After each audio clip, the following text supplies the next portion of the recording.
Hey guys, I want to spend one more day here on some of your note reading in the Hal Leonard book before we go back and explore some of the other ideas we were looking at. If you're a student guitarist, this should still be your priority. Working through the Hal Leonard book, mastering the reading of the notes on each of the strings. We did the notes G, A, B, C, D, E, F, and G so far. You should be memorizing those up and down, playing them every day, talking them through to yourself. One of the greatest things you can do is actually to visualize these things. Don't look at a picture and don't even have your guitar. And just in your mind, imagine where each of the notes is. In order to do this with you in person, what I would ask you to do is just tell me where they are. If I asked where the high G is, I'd want you to be able to think about it and say, it's the third finger on the first string. Where is the other G? It's the open third string. You have to grab a guitar sometimes to do that, but the more you can do it just through visualization, the more you're helping your playing.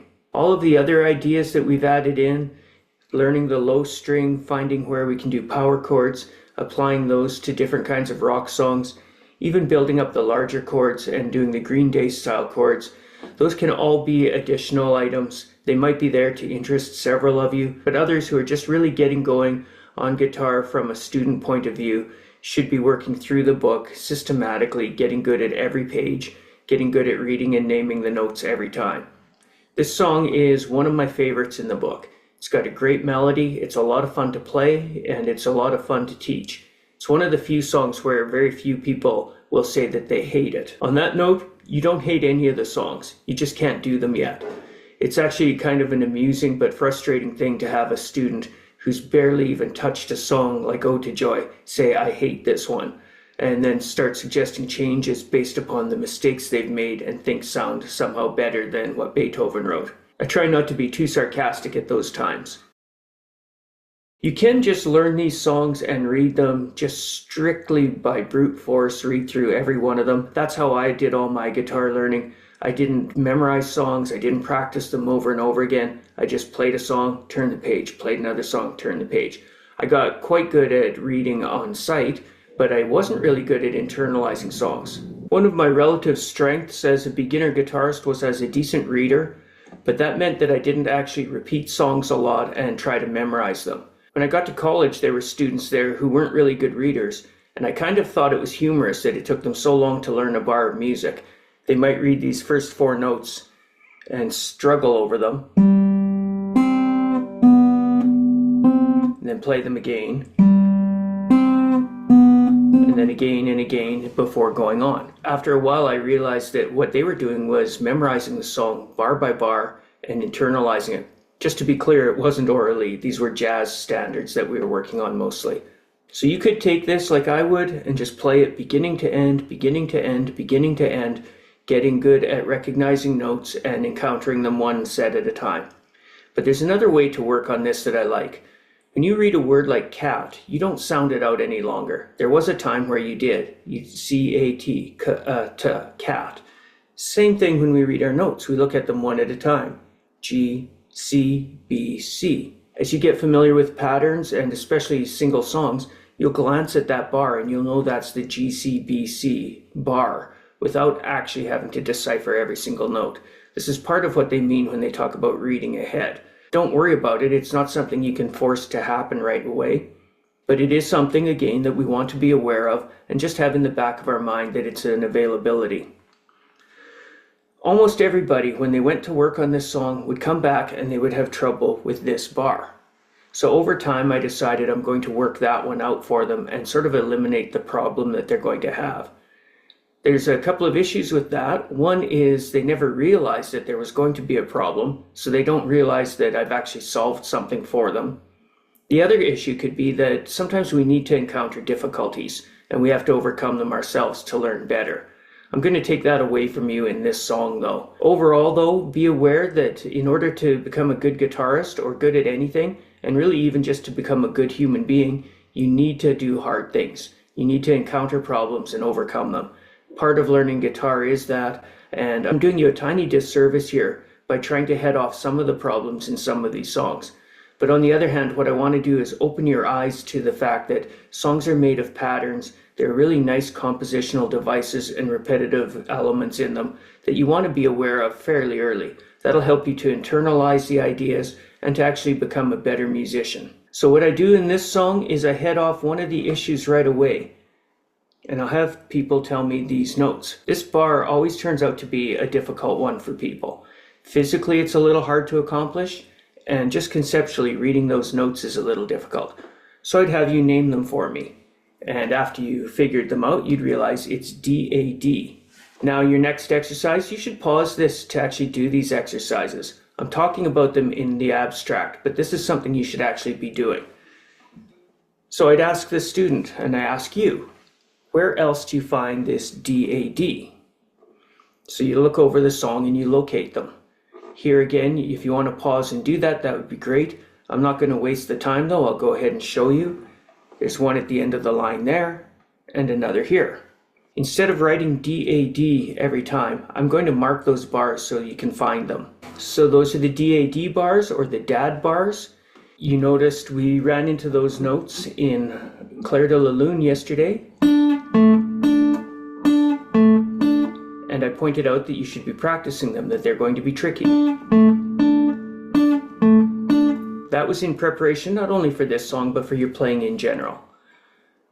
So now you could sit and play that over and over again, and you should. You should try it a few times right now. Make sure you can do D-A-D and look over the song and see them. One of the tricks I like to do in all these songs is to have the student practice a few bars at a time without tackling this entire thing, but with me playing the rest of the song so they get the entire context, start to become used to the song and how it sounds, listening for the patterns. So let's play this. Like I did in the last song, when I get to the student bars, I'll name the notes, which they should be doing. I would actually stop playing melody at that moment, pause for however long it takes for the student to play them and say the notes. Right now I won't be pausing really. So I would start off, we're in 4/4. 1, 2, 3, 4. D, A, D.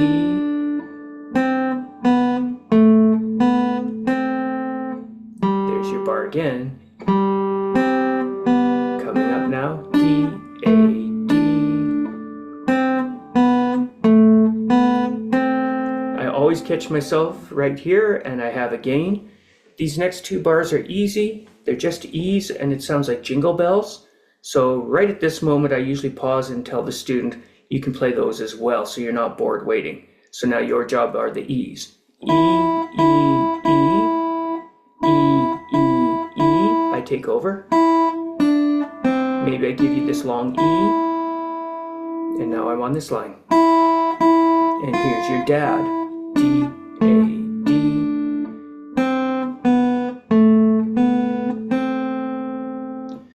So the nice thing here is you've heard the entire song, you practiced D-A-D a few times, and then you did it 3 times in this song. That's the equivalent then of trying to play this, getting hung up on that bar, and playing it over and over and over until you can do it. But then you would encounter it again, and you'd have to figure it out again. Right now we figured it out. We see all the places that it will show up. The next thing I would do is have you figure out the first bar. So you read those. I do write this right onto your page 14. There's your every good boy deserves fudge. You should have that written in so you can see it, or on a reference piece of paper. Face in the spaces and the location of your notes. So there's the G, every good. Stem is going up. Remember we saw that earlier, that the lower notes have their stems up. And this is CBC. If you're Canadian, that's the Canadian Broadcast Network, CBC. So we have G, C, B, C. Once again, I can have you find those for me, and I'll mark them. G, C, B, C. Where do you see another one? Take a minute and find it. I'll cheat. It's right there. So now we'll play the song again, but now your job is G, C, B, C. Once again, you could pause this video to practice some G, C, B, Cs. Open G, first fret C. Open B, first fret C. G, C, B, C.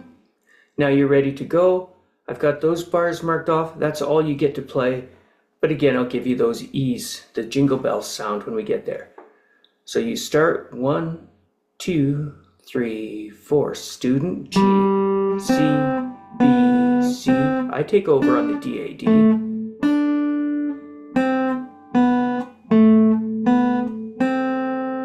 You see our marked bar, that's you again. G, C, B, C, D, A, D. I'm holding this whole note for 4 beats. You take over on the Jingle Bells portion.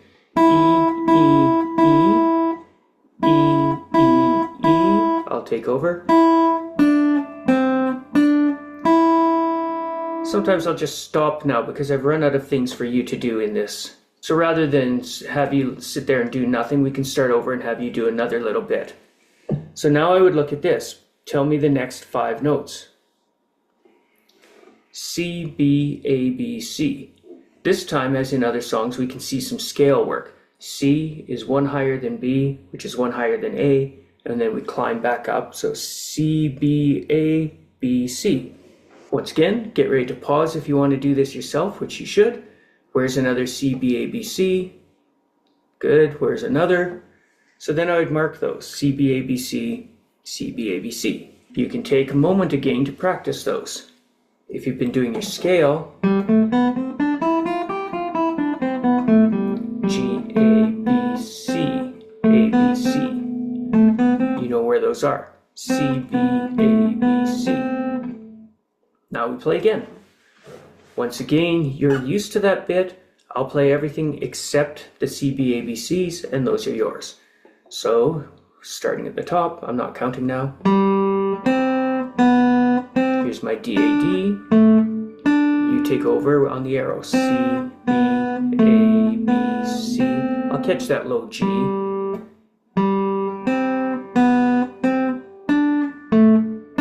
Another C, B, A, B, C for you. That one lasts for 4 beats. Again, you might as well take the E's. 3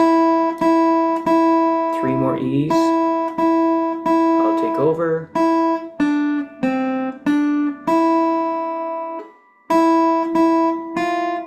I got the DAD. You finish with the C, B, A, B, C. Excellent. So now you see you've practiced this before you even played the song, then at least twice while we went through. The DADs you did 3 times as we went through. C, B, A, B, C you've done 3 times.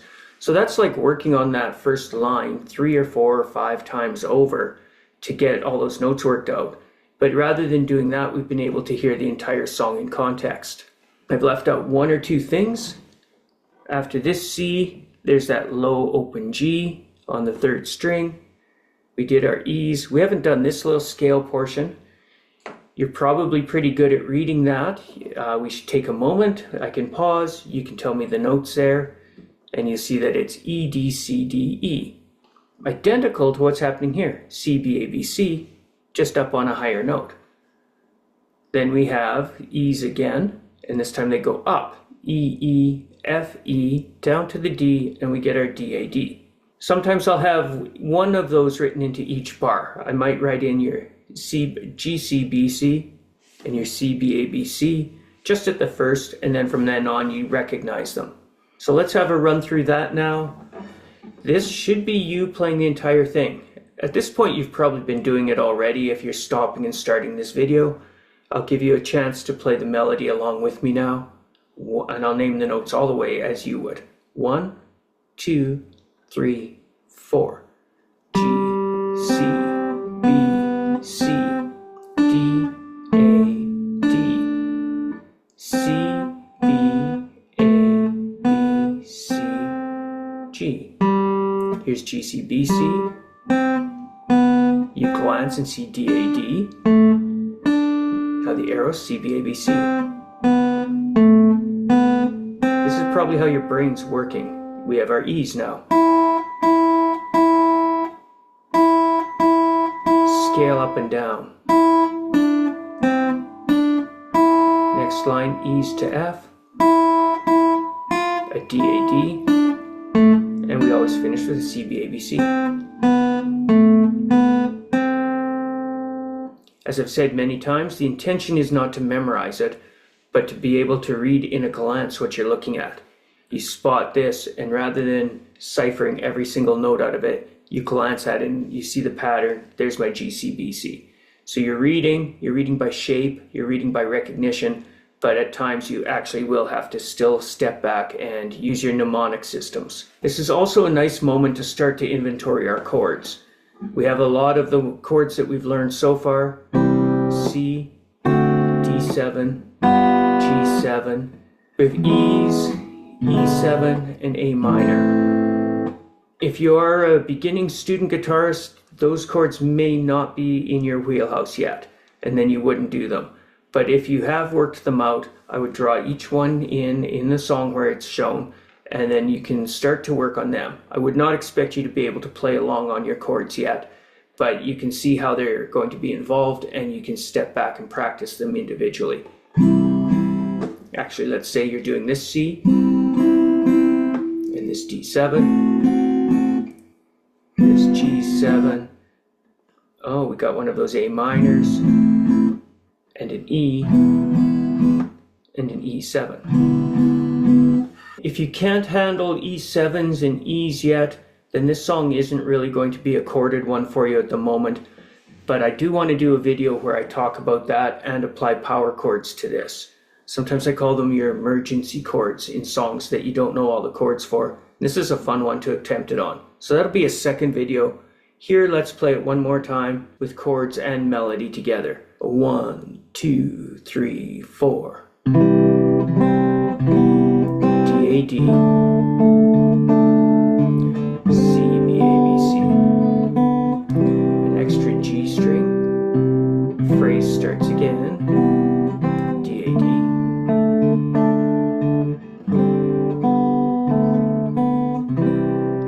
Those E notes are on a C chord and an E.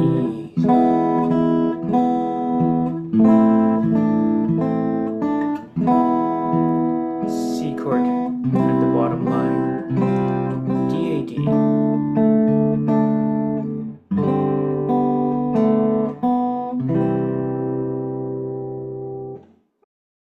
I'm going to leave it at that for this one. We'll come back to this song next time and look at a background for it. Thanks again. Catch you very soon.